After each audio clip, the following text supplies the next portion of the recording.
If you're like me, you're glued to your fucking phone. Constant. Doom scrolling, posting, just reading statuses all day long. Sometimes even at work, to my detriment.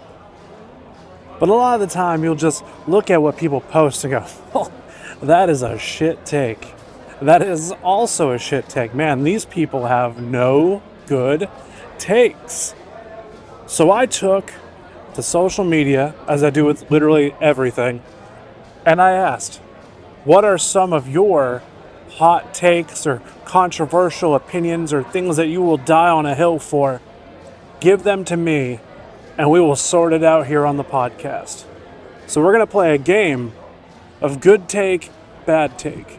I think I got like six or 7 people. And I got like 16 fucking takes. We're going to sort this shit out. Maybe we got more. Maybe we got less by the time this is over. We'll see. But that's the brunt of it. I'm going to sort out your shit takes and see if they're actually good. Or if you should shut the fuck up. And just like always, I'm going to play some new music and put you on or bury it deep in the fucking ground. A big ol' episode today of just like, is this good or is this bad? And I will let you know. So sit back, grab a drink, grab a snack, get nice and comfy. It's time to kill some time. Let's fucking go.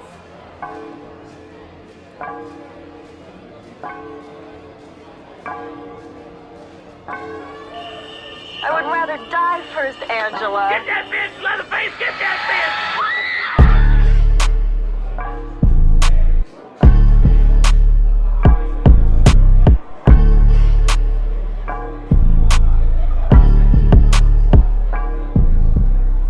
Traffic jams are not tasty. I just spent 4 hours to find out a fucking motorcyclist died. I would much rather some grape or strawberry jam. Let me know. Hey, so I am home right now. My arm somehow is fucked up. Just like everything else that I end up getting hurt with. I don't know how I did it. I went from like a week of battling a pulled muscle in my back to having that finally go away to waking up and I can't bend my right arm. So that's fun. So what we're going to do is in a way for me to get a little bit more serotonin in my system and not be a bitter fuck. We're going to play a game of good take or shit take. And I have a good amount of takes that I will get submitted. Some long, some not so long, some good, some obviously terrible. We're going to go through. I'm going to roast your ass if I need to. I'm going to agree with you if I need to. I'm going to make this as comical as I can, given what I was given. But let's fucking go for it. I had a lot of music reviews this week. I didn't want to think about a topic. I didn't want to have to do research. This is the lazy man's approach. But we're going to make chicken salad out of chicken shit. Let's fucking go! There's going to be a lot of talking. So I'm just going to switch up the background music to make it not so boring as you hear my voice for like 15 minutes. Before I start reading these, I just really want to say shout out to Larry on Instagram. I said, hey, if anybody has any takes they want to give, and then he messaged me and gave me like 10 takes. You know, some of them I don't have anything I can weigh in on because I'm not a part of the franchise fandom or that community or anything. So I took the ones that I could use, and we still have a decent amount of them. So let's fucking grow. I'm going to start off with all the ones that Larry sent me. Larry on Instagram said, I don't think there's a single good MCU villain since Ultron. I'll say you're right. I will say you're right. I think that is a good take. Controversial to some, but good take. I personally think they had a bunch of people who could be contenders. Like Gore the God Butcher could have been a contender. He was creepy. He seemed like a threat. Overall, though, ended up being just a little bitch. And did end up panning out the way I thought he was going to. But Ultron was somebody that lured you in because he was like a helping like AI figure. and then became a big fucking nuisance, and then became like a galactic nuisance, and was a threat the entire time. So that is a great take. I like that. Larry also said, X-Men 97 is probably Marvel's best animated series since the 90s. I mean, I guess that's a good take. I don't know many other takes for Marvel in the animated room besides old school X-Men and like the X-Men 97. So I think that's a no-brainer. Larry also says, Evil Dead is perhaps the only horror franchise that to date has not had one single bad movie in it from front to back. I was going to say Final Destination, but I think it was like the fifth one was just not it. So yeah, another good take from Larry. Goddamn. Godzilla -1 is objectively the best movie in the catalog, and it's not even close. I will say it's the most fleshed out. It is the most fleshed out. It has the perfect amount of human side of things and monster side of things, with the monster side of things delivering all the chaos and carnage and shit that you want, and the human aspect of everything having a compelling story. So, I don't know if it's the best, but it's definitely the most well-rounded. I will also say this is a good take. Mike Awesome was booked like shit outside of ECW. Him and Raven and Rhino deserve so much more. I would say Rhino did rather well. And outside of being hardcore, they gave Raven fucking nothing. Mike Awesome should have been given a mid-card championship in WWE. Maybe things would have been different. Maybe he would still be alive. Who knows? That is another good take.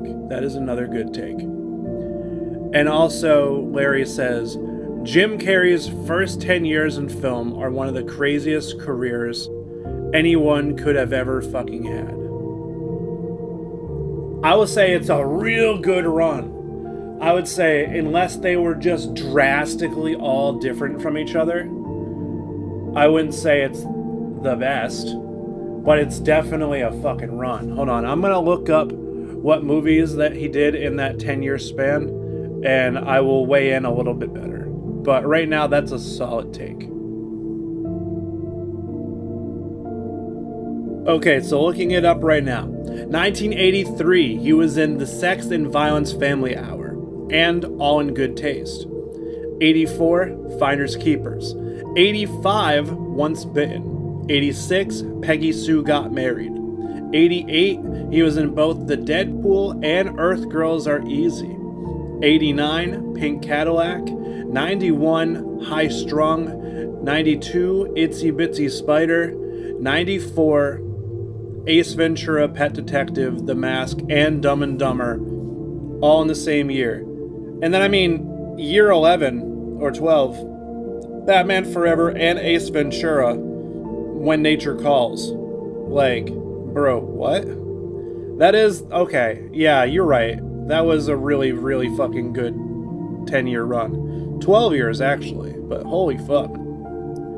Larry out here, nothing but good fucking takes. Matt Paquette on Instagram says, 18 Visions is a better band than Knocked Loose.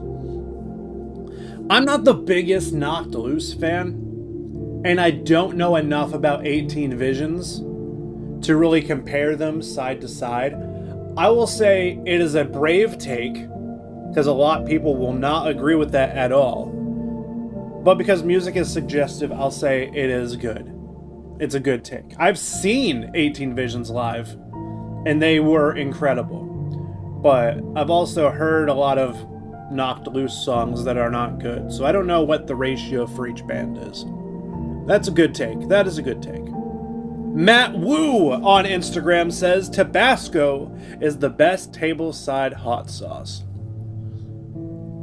I mean, tableside, yeah, I guess. Every place that I go has Tabasco on the side, so who am I to refute that? I haven't lived that shit. Good Good take. Good take. We need some shitty takes, dude. We need some shitty takes. All of you guys are having some good takes, and it's kind of pissing me off. Will on Facebook says, ketchup isn't as bad as people say. Yeah, I agree. It's one of, like, the 3 or 4 condiments that I actually fucking enjoy. I like ranch. I like ketchup. I like sweet chili sauce. And, you know, at times I like barbecue sauce. But it depends on the barbecue sauce. I will say it's a good opinion in the fact that it's right. But I wouldn't say it's a hot take. So it's just kind of a middle-of-the-road take for Will. Oh, here's a bad take. Here's a bad take. Corey Roberts on Facebook. I'm gonna fist fight you in the parking lot, Corey. Independent wrestlers make enough money, and you don't need to buy their merch. Well, as somebody whose 2 best friends are in the professional wrestling business, and most of the time they don't have money besides whatever they manage to sell for t-shirts or merch, go fuck yourself. Wrestling merch is the only things having my friends have a livable life right now. So, take a step back and proceed to bend backwards until your head pushes against the entrance of your asshole, and then pop it in there and roll down a fucking hill. That is one of the shittiest takes I've had. This makes up for the fact that the first, 10 takes have all been good takes. This is 10 bad takes altogether. Okay, Casey on Facebook, using duck sauce for dipping sushi is good. I have no doubt that it is good, and I like dipping other things in duck sauce. I can't wrap my head around dipping sushi in duck sauce. I feel like it would be too sweet and throw me off. So I'm going to say this is also a bad take. Sorry, bro. Hero on Instagram, Hero the MC. If I didn't see it days ago, I would have known exactly what his take was. And that is, rapping over your own vocals isn't cool. Yeah, I hard agree. The only time rapping over your own vocals is any way sort of okay with me is if it's a doubled vocal for your choruses and stuff. Because some people like that gang vocal style to their vocals. And you can't do that if you were one motherfucker. But when it comes to verses and stuff, dude, sing that shit on your own. If you don't know how to do it live, don't fucking do it at all. That is a good take. Thank you, Hero. The world needs more of you. Malachi on Facebook says, if you make a monster movie and monster fuckers aren't thirsting for the monster, you have failed. Doesn't matter if it's a good or a bad movie. If no one is horny for the monster, you have fumbled tremendously. I only want to fuck humans. And only, select humans. I can't weigh in on this. And I don't know enough monster fuckers to say if this is spot on or not. I'm going to say it's a bad take. But there might be truth to it. I don't know. Luke on Facebook says, all the 55-year-old men at my work think the new Nickelback song goes hard. Okay. I don't think that's a take. I think that's just a fact that they think that. But if it's anything like that album that they dropped back when Suicide Silence did the lineup change and brought in Eddie Hermata, I feel like it could go pretty hard because that album for Nickelback was heavier than Suicide Silence that year. So they are capable. But I don't like Nickelback. So no. I think that that's a good take, but a bad band. We got the last okay, we got four more, I think. Mike on Instagram says, the last good Green Day album was 21st Century Breakdown. That is a bad take, Mike. Because the last good Green Day album was Dookie. There's a couple tracks on the newer album, the one that came out like 2 years ago, and that's not bad. But to say it's good, yeah, that shit hasn't happened since the 90s. Scotty on Facebook says the first Gargano versus Ciampa feud in NXT was booked backwards. If I'm to believe an unsanctioned match is supposed to be a match the company is so concerned about that they're going to wash their hands of it, why is it the first match in the series? I'm going to say it's a good take, but I don't say that they booked it backwards. I think they should not have booked that match at all in the series. It should have been a standalone match. The thing with unsanctioned matches is they're not sanctioned. They're not in the record books. So therefore, having a 3-match series and one of those matches did not happen, you had a 2-match series. There needs to be a 4th match. And I think it's a bad take of them to even consider that to be a thing. But I don't think it was booked backwards, no. Okay, here's the longest one. I'm going to try to consolidate this as much as I can. Blake on Facebook says this is a comic book movie take. I don't know if this is a hot take, might be a warm or lukewarm take, or even a cold take. Okay, get to it, buddy. I think that X-Men First Class is the best X-Men movie. One of the best comic book movies ever. And personally, my favorite comic book movie. I loved Kick-Ass, and since then, Matthew Vaughn has been one of my favorite directors in Hollywood. X2 is a great movie, and it's a great story. The first X-Men movie is legendary due to what it brought, followed by Spider-Man 1. However, First Class, I think, even without it being the origin story, brings to life the story of Charles and Eric more than anybody has before. I have to watch First Class again. I think Days of Futures Past is the best. But, I mean, I could be completely wrong in misrepresenting things and thinking of things that happened in one movie that didn't happen in one movie. I think that's a good take. A very long take, but a good take. I think the dynamic between Eric and Charles was very, very well done. You even say that you think Kevin Bacon could make the next Freddy Krueger because of his work as Sebastian Shaw. I think that could very well be a thing. I would love to see that. I'm a big fan of Kevin Bacon. And yeah, I think this is a W take. This is a good take overall. A lot of reading, but it was a good take. Thank you, dude. And just for good measure, I'll throw in a couple of my own. One good, one bad. For a bad take, I believe this with my whole fucking chest, but Oreos that are stale are better than fresh, crispy Oreos.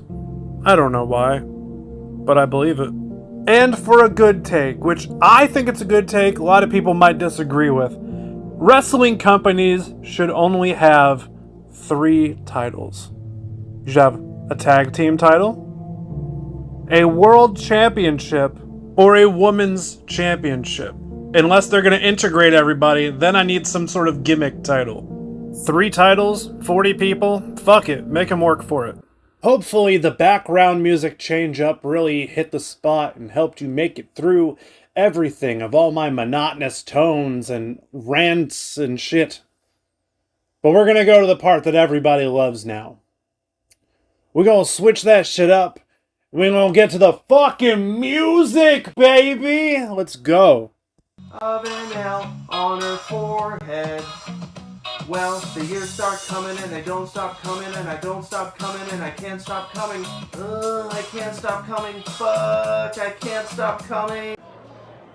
After a 20-year absence, California hardcore band On a Warpath have come back, and not only have they come back, they are heavier than ever.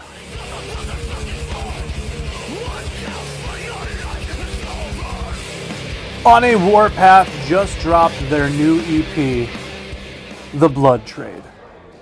And I don't know how they did it, but it's like they never left. 2 decades of not being in the scene. Haven't released any music since 2006, which is crazy to believe it was 2 decades ago. And they come back. And they come back to remind a whole generation of people, like, hey, you might not remember us. You might not even know we exist.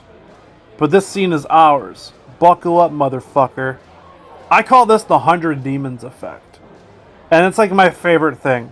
When a band's been gone for a lengthy absence and they come back, and it's like, not only are they just as good, they might even be better. This is on a warpath right now. Go out of your way to check out this EP. It's actually pretty easy to listen to. It's only 2 songs. Wisconsin-based metalcore band See No Evil just released their new EP titled Unleveled.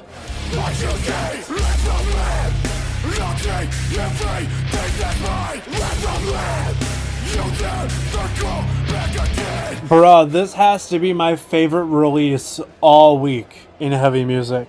It's got bass drops, great pacing, samples mixed in, everything is well produced, that angry hardcore vibe. Like, I've listened to this probably 5 times yesterday, and I was listening to this when I just got back from the gym. At the gym, listen to it. Walking home from the gym, listen to it again. It's a fucking ass beater anthem, and definitely something to work out to. I had no idea this band even existed, and now my fucking ear is to the ground listening for rumblings of new music from here on out. This was an easy A+.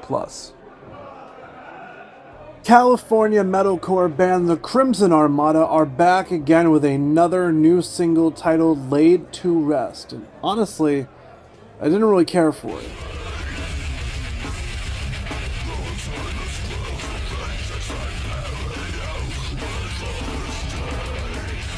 Like a disappointed parent, I knew what this band was capable of. I've witnessed some good shit. This had potential, but it was straight up cheeks. Vocally, this was pretty good. Instrumentally, though, it had its moments. It was really good when things started to get heavy, during the breakdowns and some of the guitar riffs, but everything else just sounded really clunky. I thought they were going to be on a tear ever since they came back a couple years ago, but it seems like every other song is a hit. And I know they can't all be hits, but like, god damn it, you guys had such a good track record, and now I'm disappointed. C-. And lastly, UK hardcore band Long Goodbye recently put out a new single titled My Dearly Departed.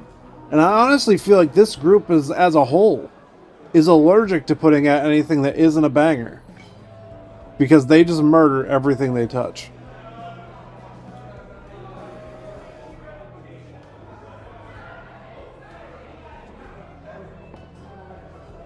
Super well produced, perfectly tiptoed line between chaos and just good old hardcore metalcore. I've turned so many people onto this band, and I thought the shit before was bangers and that the stuff before was some of their best work, and then they keep outdoing themselves. I'm like, homie, I can only show so many fucking people.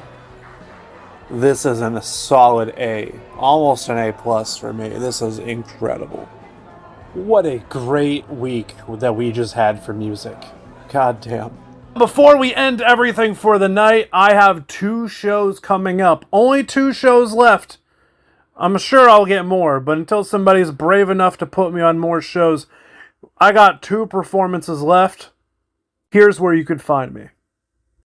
August 14th, I will be at Rolf's Pub in Andover, Massachusetts with the Canonical Boat Rap Universe. I don't know what that is. Dev Kaleo, Connor Marks, D Soul, Kava, Worm Food, and Dree. It is going to be 21 plus and is completely free. And August 28th, I will be at the Bungalow in Manchester, New Hampshire for Just Plain Filthy's Night of Filth 3, featuring Eudora, Play for Blood, Deceptions, Arms Like Teeth, Southgate, Aaron Brown, Dying Star, and myself. It is going to be $15 at the door. Shit starts to open at 6. First performance goes at 7. Come out, stay the entire time, throw back some beers, get fucking rowdy. This might be the last show of the year for Just Plain Filthy. And with that, I say have a great night. Go pound some beers, go to a local show, support local music, support local businesses, look up some shady things on the internet. I don't know, I'm not your mom. Just have a good night. I'll talk to you next week.